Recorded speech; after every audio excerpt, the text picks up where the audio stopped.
नमस्कार, आप देख रहे हैं IBC 24। मैं हूं आपके साथ विजय कुमार पंड्या। शुरुआत करेंगे रात 11 बजे के इस बुलेटिन जिसका नाम है सैटेलाइट। सबसे पहले बात छत्तीसगढ़ की। छत्तीसगढ़ नगर निकाय चुनाव में कांग्रेस ने बीजेपी पर बड़ी जीत दर्ज की है। नगर पंचायत में कांग्रेस ने जहां एक तरफा जीत दर्ज की तो वहीं नगर पालिका में भी कांग्रेस का दबदबा बरकरार रहा। बीजेपी बस एक जामुल नगर पालिका में ही जीत हासिल कर पाई, जबकि खेरागढ़ सीट पर बीजेपी कांग्रेस में मुकाबला बराबरी पर रहा। नगर निगम में भी कांग्रेस ने बीजेपी को धूल चटा दी।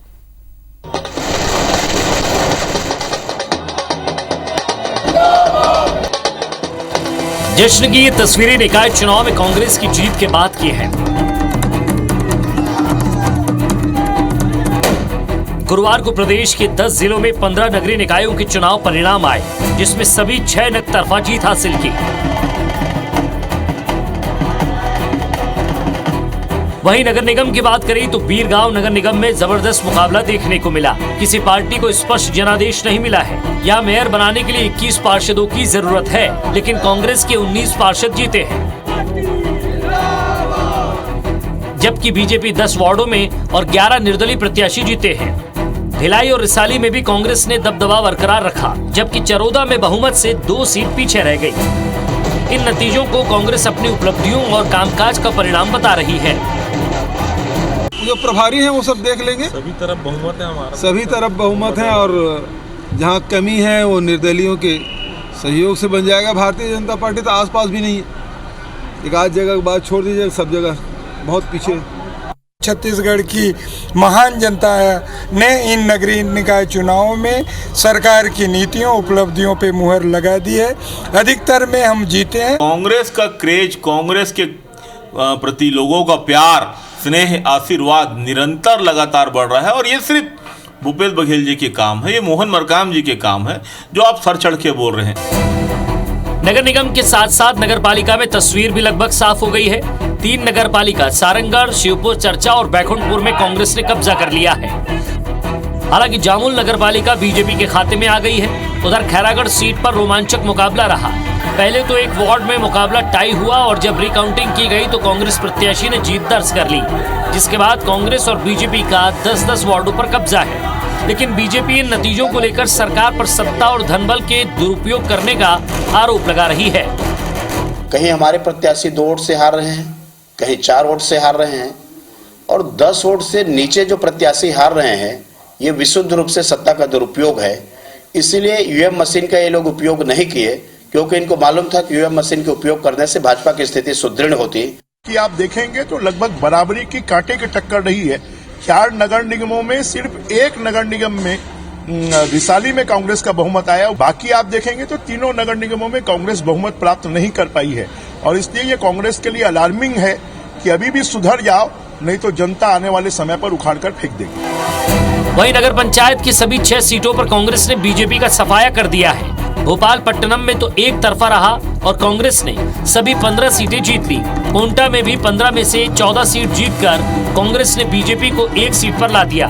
नरहरपुर, भैरमगढ़, मारो और प्रेमनगर में भी कांग्रेस ने स्पष्ट बहुमत लेकर नगर पंचायत में अपना दबदबा कायम रखा। अगले विधानसभा चुनाव में 2 साल पहले ये बड़ी जीत दिखाती है कि पार्टी का दबदबा बरकरार है।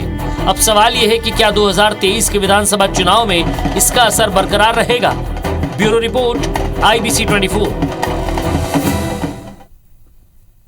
बीरगांव नगर निगम में पिता और बेटी अलग अलग वार्डों से जीत दर्ज किए हैं। वार्ड क्रमांक 2 से उबारन दास बंजारे कांग्रेस से, जबकि वार्ड नंबर 11 से उनकी बेटी सुशीला मार्कंडे निर्दलीय निर्वाचित हुई हैं। पिता का कहना है कि उन्होंने अपनी बेटी को चुनाव लड़ने से मना किया था। वहीं बेटी का कहना है कि जनता की समस्याओं को दूर करने के लिए चुनाव लड़ी और जीती। नवनिर्वाचित पिता पुत्री पार्षद से बात की हमारे संवाददाता सौरभ सिंह परिहार ने।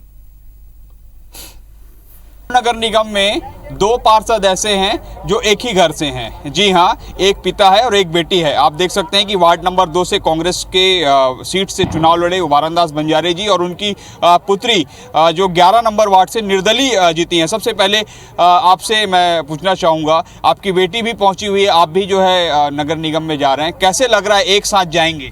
हमको तो बहुत अच्छा लग रहा है और जनता के सहयोग से हमारा बेटी भी जीत के आ गए। एक ही जगह हम लोग वहाँ मीटिंग में बैठ सकते हैं अभी। अच्छा, तो जब ये निर्दलीय चुनाव लड़ रही थी और अब जब कांग्रेस से लड़ रहे थे तो एक कांग्रेस प्रत्याशी होने के नाते आप भी वहाँ गए होंगे, तो इनको आपने मनाया नहीं क्या कि आप? हम मनाने के लिए गया था हम लोग भी, फिर अब क्या करें, अब जनता जो है इसको जनाधार बन के इसको खड़ा करा दिया, तो चुनाव लड़के आ गए जीत के। अच्छा, आपका नाम बताएंगे? सुशीला मारकंडे। मारकंडे जी, आप बताएं कि आखिर आप पॉलिटिक्स में क्यों आई? क्यों आपको लगा कि मुझे राजनीति में आनी चाहिए और जीत दर्ज करनी चाहिए? बस लगा कि मेरे पापा बहुत अच्छा काम करते थे, इसलिए मैं भी सोची हूँ कि मेरे वार्ड के लिए बहुत अच्छा काम कर लूँगी। मेरे वार्ड के लोग बहुत लोग ने मुझे बोले हैं कि मैं सपोर्ट करेंगे, सभी से प्यार से मैं जीती हूँ। नहीं तो निर्दलीय आप चुनाव लड़ी, भाजपा और कांग्रेस से राष्ट्रीय पार्टी हैं और कई वार्ड में रहे होंगे, कैसे संघर्ष रहा ये? नहीं, ऐसा कुछ नहीं है, बस निर्दलीय कर ली, बहुत मेहनत किया हूँ मैं, बस संघर्ष कर लिया। अच्छा, कितने वार्ड से जीते, वोट से जीती हैं? 3 वोट से। 3 वोट से। देखिए, निर्दलीय प्रत्याशी हैं सुमित्रा मारकंडे, सुशीला मारकंडे और उनके पिता उबारन दास बंजारे जी, दोनों अब जो है एक साथ जो है नगर निगम में जाएंगे और निश्चित रूप से अभी आने वाले दिनों पर देखना होगा कि किस तरीके से, क्योंकि 19 वार्ड में कांग्रेस की जीत हुई है, तो ऐसे में कांग्रेस जो है 21 पार्षद जो है अपने जो है 2 और लाएंगे और उसकी पूरी कोशिश होगी कि अपने महापौर बनाएं। देखना होगा कि अब दोनों जो है अपने अपने वार्ड में किस तरीके से काम कर जो है जनता के मत का सही उपयोग साबित कर रहे हैं। कैमरामैन लखन शर्मा के साथ सौरभ सिंह परिहार, IBC 24 बिरगांव। मध्य प्रदेश विधानसभा में सर्वसम्मति से संकल्प पारित किया गया कि अब पंचायत चुनाव बिना ओबीसी आरक्षण के नहीं होंगे। सीएम शिवराज सिंह चौहान ने इसका प्रस्ताव रखा, जिस पर विपक्ष ने भी समर्थन किया। इस दौरान सीएम शिवराज सिंह चौहान ने सदन में कहा कि वो एक बार फिर पूरी जिम्मेदारी के साथ कह रहे हैं कि सामाजिक न्याय और सामाजिक समरसता के साथ सामान्य वर्ग हो, पिछड़ा वर्ग हो या SC/ST वर्ग हो, सबका कल्याण इस सरकार का लक्ष्य है। सीएम शिवराज सिंह चौहान ने कहा कि सरकार ने सुप्रीम कोर्ट में याचिका लगाई है और जल्द सुनवाई के लिए कोर्ट से आग्रह भी किया है। सीएम शिवराज सिंह चौहान ने कांग्रेस पर भी निशाना साधा। उन्होंने कहा कि आरक्षण कांग्रेस के कारण रुका। सीएम शिवराज ने कहा कि पहले खुजा लिया, अब घाव हो गया है तो चिल्ला रहे हैं। सीएम शिवराज सिंह चौहान ने कहा कि सुप्रीम कोर्ट में अपने पक्ष को पूरी ताकत से रखेंगे। ओबीसी को पंचायत चुनाव में आरक्षण मिले, इसके लिए हर संभव कोशिश करेंगे।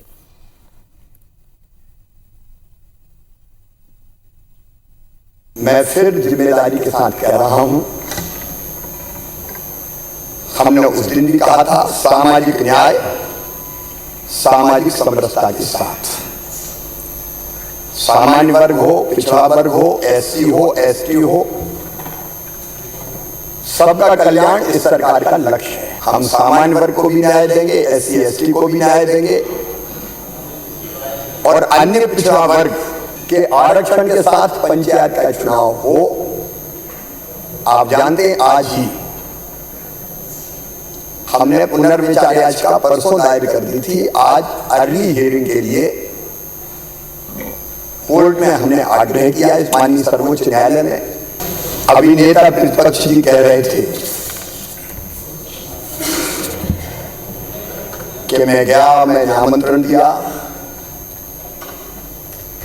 गए तो आप हाई कोर्ट भी और सुप्रीम कोर्ट भी, आरक्षण रुका आपके कारण, अब खुजा तो लिया और घाव हो गया तो चिल्ला रहे हैं। माननीय सर्वोच्च न्यायालय में अपने पक्ष को पूरी ताकत के साथ रखेंगे। इसके साथ ही ओबीसी को आरक्षण मिले पंचायत के चुनाव में, उसके लिए हर संभव उपाय करेंगे। ऐतिहासिक सदन आज सर्वसम्मति से एक संकल्प ले कि हम ये सदन ये संकल्प लेता है कि बिना ओबीसी के आरक्षण के पंचायत चुनाव ना कराए जाएं। भोपाल में स्कूल शिक्षा विभाग ने 2 दिवसीय नृत्य संगीत और नाट्य समारोह अनुगुंज 2021 का सुभाष स्कूल में आयोजन किया। अनुगुंज कार्यक्रम में मुख्यमंत्री शिवराज सिंह चौहान और स्कूल शिक्षा मंत्री इंदर सिंह परमार ने शिरकत की है। इस दौरान मुख्यमंत्री शिवराज ने कहा कि शिक्षा में अध्ययन के साथ विद्यार्थियों की प्रतिभा भी निखरनी चाहिए। नई शिक्षा नीति में इसका प्रावधान किया गया है। विद्यार्थियों की चहुमुखी क्षमता को विकसित करने के लिए अब प्रत्येक सरकारी स्कूल में हर साल वार्षिक उत्सव आयोजित किए जाएंगे, जिनमें कला, संस्कृति, परंपराओं पर आधारित सांस्कृतिक प्रस्तुतियां होंगी। इस दौरान मुख्यमंत्री ने कहा कि अनुगूंज बच्चों की छिपी प्रतिभा को उभारने का कार्यक्रम है। हर बच्चे में प्रतिभा होती है, प्रतिभा को प्रोत्साहित करने और उभारने की जरूरत है। साथ ही कहा कि अभिभावकों को भी बच्चों की रुचि पहचानने की जरूरत है, जिससे वे रुचि के हिसाब से स्टडी कर सके। दुनिया में कोई काम ऐसा नहीं कि जो तुम ना कर सको, इसलिए निज को तू जान, जरा शक्ति पहचान, तेरी आत्मा में स्वयं भगवान है रे। जो सोचोगे वो बनोगे, और इसलिए उसके लिए मेहनत करो, परिश्रम करो। दिल्ली से लौटे सीएम भूपेश बघेल ने राहुल गांधी से मुलाकात की और मंत्रिमंडल में फेरबदल को लेकर कहा कि संगठनात्मक और दूसरे विषय पर चर्चा हुई है। इस विषय पर चर्चा नहीं हुई, फिर मुलाकात होगी तो चर्चा करूंगा। अपने यूपी प्रवास को लेकर सीएम ने कहा कि वहां की सरकार और अधिकारी मनमानी कर रहे हैं। कार्यक्रम के लिए अनुमति देने से पहले कलेक्टर लिखित में ले रहे हैं कि लखीमपुर के बारे में कोई बात नहीं करेंगे, मृत किसानों के परिजनों से नहीं मिलेंगे, मंत्री टैनी के बारे में नहीं कहेंगे। हमसे लिख कर दिया, लेकिन वो सभी काम किए गए जिसके लिए प्रशासन ज़बरदस्ती रोक रहा था। हमने लखीमपुर की घटना के बारे में बात की, मृत किसानों के परिजनों से भी मिले और आरोपी के पिता मंत्री टैनी के बारे में भी जमकर कहा और आगे भी कहते रहेंगे।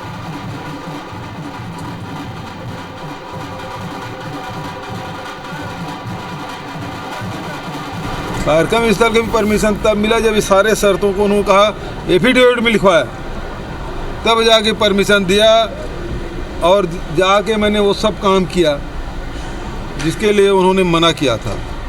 मैं टैनी के खिलाफ भी बोला, वो जो शहीद के परिवार हैं उनसे भी मुलाकात मैंने की, किसानों की भी बात की, उस घटना का उल्लेख भी मैंने।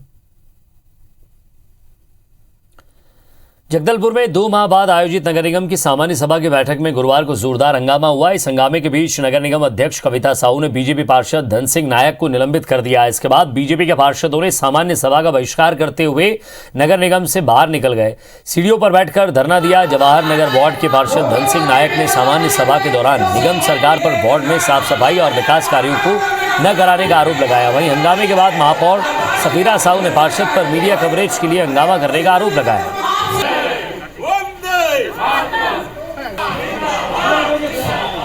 ये अपना विषय लगातार रखते रहे और इनको उकसाया गया और उकसा करके आज इनको जबरन बहुमत की दादागिरी पर इनके साथ सब चढ़ाई किए और इनको निलंबित किया गया। इसीलिए जो निलंबन की प्रक्रिया है वो ठीक नहीं है। हम उसका भारतीय जनता पार्टी पार्षद दल की ओर से निलंबन की प्रक्रिया का विरोध करते हैं। धन सिंह नायक कहीं ना कहीं मीडिया का कवरेज के लिए बिना माइक के जो इतने ऊंचे आवाज़ में चिल्ला रहे थे, तो हमारे जो स्वच्छता विभाग के सभापति है वो बराबर उनका जवाब दे रहे थे।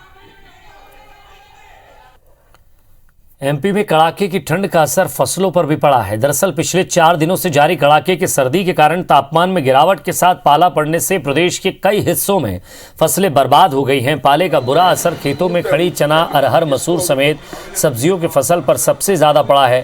तापमान गिरने से आलू, टमाटर, बैंगन और शिमला मिर्च की फसलें भी चौपट हो गई हैं।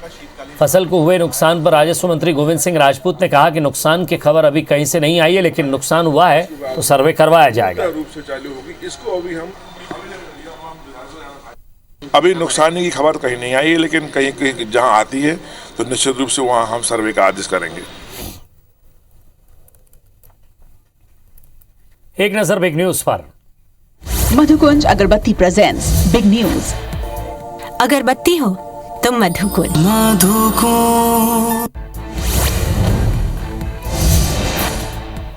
देश में ओमिक्रॉन की स्थिति को लेकर प्रधानमंत्री नरेंद्र मोदी ने अहम बैठक बुलाई है। मीटिंग में ओमिक्रॉन के बढ़ते केस को रोकने के लिए प्रधानमंत्री का मेन फोकस 3 बातों पर रहा। पीएम ने बैठक में अब तक के हालात की जानकारी ली, साथ ही सरकार की तैयारियों को भी समझा।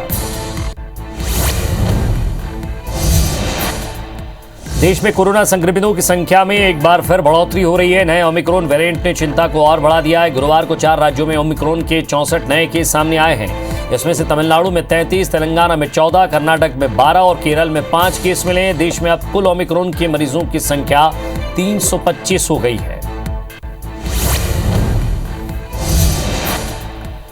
सीएम ममता बनर्जी और पीएम नरेंद्र मोदी के बीच तनाव फिर से खुलकर सामने आया है। बुधवार को पीएम मोदी के साथ हुई डिजिटल बैठक में बोलने का मौका नहीं देने से नाराज ममता बनर्जी ने ऐलान किया है कि आध्यात्मिक नेता ऋषि अरविंद की 150वीं जयंती पर बनाई गई समिति की शुक्रवार को होने वाली बैठक में शामिल नहीं होंगी।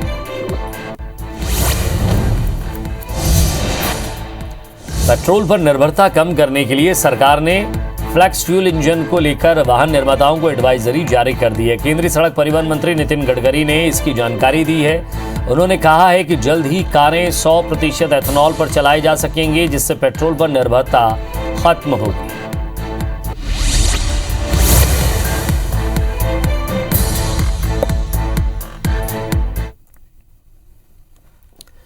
भोपाल के अरेरा कॉलोनी स्थित एक विवादित प्लॉट पर पुलिस ने बोर्ड लगाकर पहरा तैनात कर दिया है ताकि कोई पक्ष यहां विवाद करने ना पहुंचे। पुलिस सूत्रों की माने तो इस बेशकीमती प्लॉट को लेकर 2 पूर्व विधायक आमने सामने हैं। पुलिस ने यहां विवादित प्रॉपर्टी का बोर्ड लगा दिया है। करीब 4500 वर्ग फुट के इस प्लॉट पर एक कमरा बना हुआ है, जिस पर डॉक्टर SK डागा क्लिनिक चलाते थे। डॉक्टर का दावा है कि ये प्लॉट उनका है। वहीं अरेरा कॉलोनी में रहने वाले CA सुबोध माहेश्वरी ने प्लॉट को अपना बताया है। उनका दावा है कि डागा को क्लिनिक चलाने के लिए कमरा किराए पर दिया गया था, जिसे वो खाली नहीं कर रहे हैं। इसे लेकर दोनों पक्षों के बीच आए दिन विवाद की स्थिति बनी रहती है। बुधवार को भी तनाव की स्थिति बनी तो पुलिस मौके पर पहुंची और दोनों पक्षों को वहां से हटाया और विवादित प्लॉट का बोर्ड लगाकर पुलिस बल तैनात कर दिया। फिलहाल मामले की जांच की जा रही है।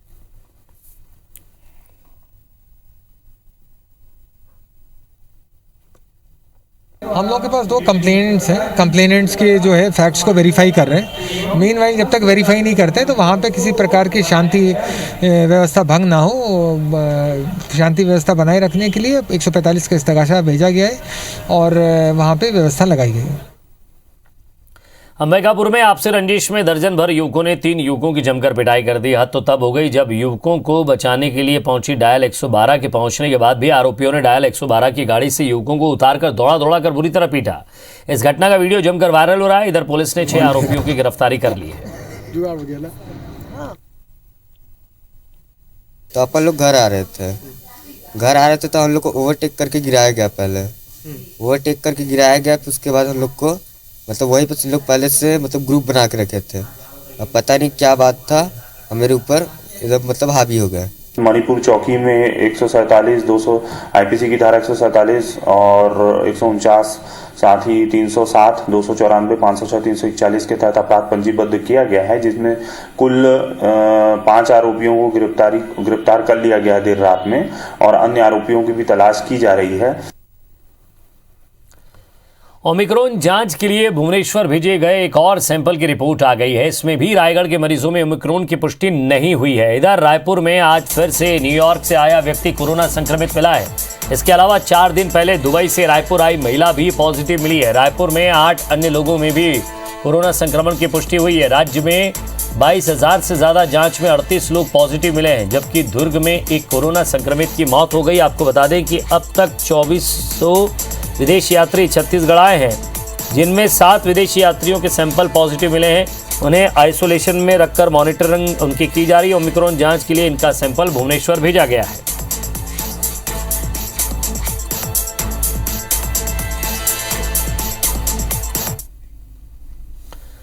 जबलपुर में चाकूबाजी की बढ़ती घटनाओं को लेकर प्रशासन की सख्ती का असर देखने को मिला है। दरअसल बढ़ती चाकूबाजी की घटनाओं के बाद प्रशासन ने ई-कॉमर्स साइट पर शहर में चाइनीज चाकू बिक्री पर रोक लगा दी थी और ई-कॉमर्स साइट को सअभियुक्त बनाने की भी चेतावनी दी थी। प्रशासन की सख्ती के बाद ई-कॉमर्स साइट ने जबलपुर शहर में चाकू की बिक्री बंद कर दी थी। आपको बता दें कि जिला प्रशासन ने ई-कॉमर्स साइट से शहर में खरीदे गए चाकू के ग्राहकों की लिस्ट मांगी थी, जिसमें खुलासा हुआ कि शहर में 2358 और ग्रामीण इलाकों में 700 चाकू की खरीदी हुई थी, जिसके बाद चाकुओं को जब्त करने की कार्रवाई जारी है। वहीं ASP रोहित काशवानी ने बताया कि ई-कॉमर्स कंपनी को जबलपुर के सभी पिन कोड उपलब्ध कराते हुए उनके आधार पर जबलपुर में चाइनीज चाकू की बिक्री बंद करने का नोटिस भेजा गया था, जिसके बाद ई-कॉमर्स कंपनी ने अब चाकू की बिक्री पर रोक लगा दी है। फ्लिपकार्ट से हमने संपर्क करके अभी जो चाइनीज चाकू है उनको यहाँ पर जबलपुर में बैन भी करा दिया। अब वहाँ से कोई डिलीवरी नहीं हो सकती है। तो इसी दिशा में हम लोग और कंटिन्यूसली कार्य कर रहे हैं। अभी हम और कंपनियों को भी संपर्क करके आगे भी और इस दिशा में चाकूबाजी को कम करने के लिए प्रयास करते हैं। भोपाल में बाइक से स्टंट करना बाइक सवार को महंगा पड़ गया। दरअसल राजधानी में बाइक राइडर ने टॉप स्पीड में एक्सीलेटर खींचकर क्लच छोड़ दिया, लेकिन ब्रेक नहीं लग पाया। बाइक उछलकर गिर गई और 360 डिग्री घूम गई, जिसमें बाइक चला रहा मुंबई का लड़का और पीछे बैठी लड़की गिरने के बाद 5 से 6 फीट दूर जाकर गिरे। बाइक 20 फीट तक घसीटती चली गई। इसका वीडियो भी सामने आया तो सोशल मीडिया पर तेजी से वायरल हो रहा है। इस मामले में स्टंट को लेकर पुलिस के पास कोई शिकायत नहीं आई है। वीडियो भोपाल के अटल पथ का रास्ते का बताया जा रहा है। ये एक दिन की बात नहीं है, इसका पता नहीं चल सका है कि इससे पहले भी किसी ने स्टंट किया नहीं। आपको बता दें कि भोपाल में स्टंट का ये नया मामला नहीं है, पहले भी पब्लिक प्लेस में स्टंट के कई वीडियो सामने आ चुके हैं।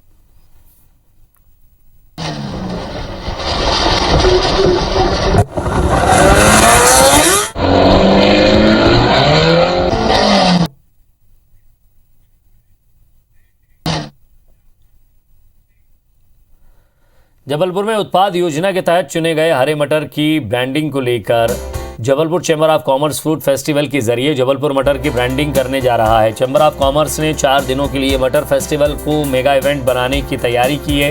इसके तहत जबलपुर के हर होटल और रेस्टोरेंट में 24 अगस्त से 27 अगस्त तक मटर से बने लजीज व्यंजन परोसे जाएंगे।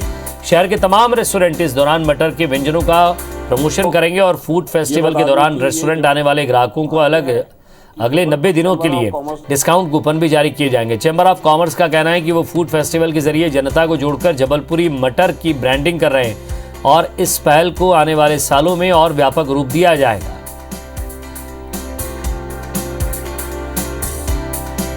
कि जबलपुर का मटर सबसे अच्छा है, इसी को प्रमोट करना चाहिए। तो जनता से, आपसे सबसे सहयोग की उम्मीद करता हूं और इस महोत्सव को 24 तारीख से 28 तारीख तक सबसे निवेदन करता हूं कि आके हम लोगों का सहयोग करें। और इसी के साथ फिलहाल इस बुलेटिन में इतना ही। नमस्कार।